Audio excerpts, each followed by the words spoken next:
It's the hardest climb I've ever done. It's savage, unbelievably steep, and it just goes on and on.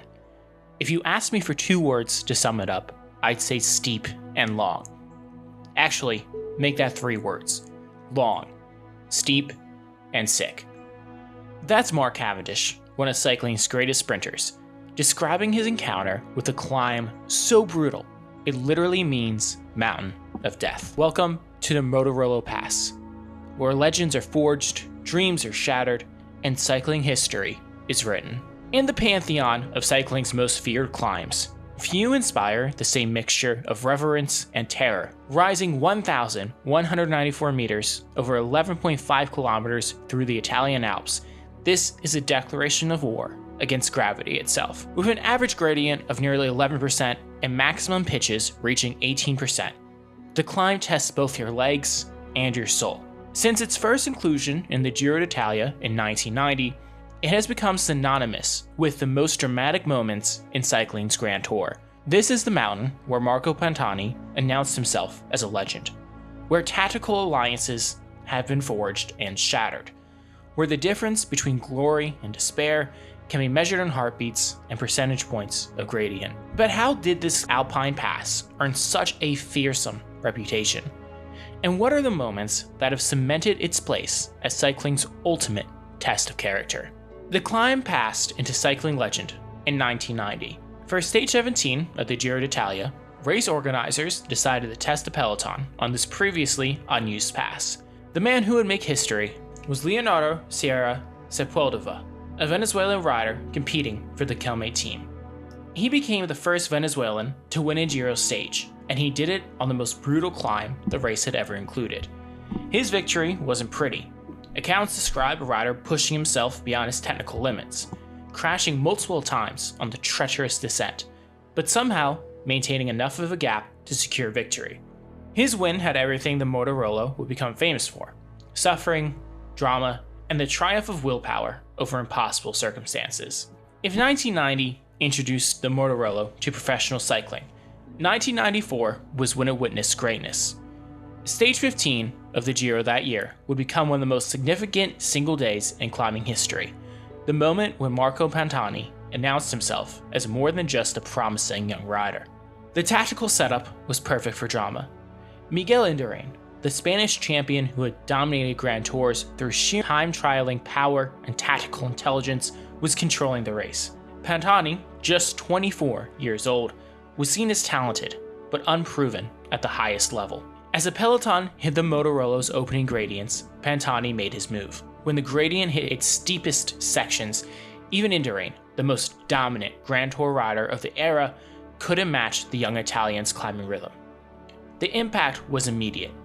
Here was Indurain, who seemingly never cracked under pressure, being distanced on a climb by the young Italian. Pantani crested the summit alone, but his tactical intelligence was just beginning to show. On the descent, Pantani made a calculated decision that revealed his racing maturity. Rather than pushing his advantage, he slowed down, allowing Indurain to rejoin him. This may look like weakness or tactical naivete. In reality, Pantani was setting a trap. When they reached the final climb, the Santa Cristina, Pantani struck again. This time, his acceleration was decisive. Indurain, perhaps caught off guard by the earlier leniency, had no response. Pantani soloed to victory. The following day, La Gazzetta dello Sport entitled its race report, "Pantani, you are a legend." The significance of this moment cannot be overstated. Pantani had announced himself as a legitimate Grand Tour contender by conquering cycling's most feared climb. The Mortirolo had created its first legend, and cycling had discovered its next great champion. The 2006 Giro brought one of the most controversial moments in Mortirolo history, a story that illustrates how the climb's brutal demands can strain professional relationships to a breaking point. Stage 20 featured the Mortirolo as the decisive climb in a tight general classification battle. Ivan Basso, the race leader, found himself climbing alongside Gilberto Simoni, a veteran Italian rider known for his tactical cunning and fierce competitive spirit. As they ascended together, dropping the rest of the field through the climb's most punishing sections, an alleged conversation took place. According to Simoni, Basso requested that he refrain from attacking on the technical descent, suggesting they could collaborate until the final climb and then fight for the stage victory. What happened next depends on whose version you believe. And here's the facts. Basso pulled away on the descent and soloed to victory, celebrating with a photo of his newborn son. Simoni left behind and furious, one of cycling's most memorable post-race interviews. Quote, "Up to that moment, I had respect for Basso, but then I found out that it was not his first error in trust. Now when I talk of Basso, I am always a little bit of a bastard. I no longer respect him." Simoni also referred to Basso as an extraterrestrial, a term often associated with doped riders. Basso's response revealed his hurt at his accusation. Quote, "I don't like to be called an extraterrestrial or a phenomenon. I've been on the podium at the Tour de France twice, and was the only rider who could stay with Armstrong on the climb." 4 years later, in 2010, the Giro provided Ivan Basso with an opportunity for redemption on the Mortirolo, though the circumstances were dramatically different from his controversial 2006 victory.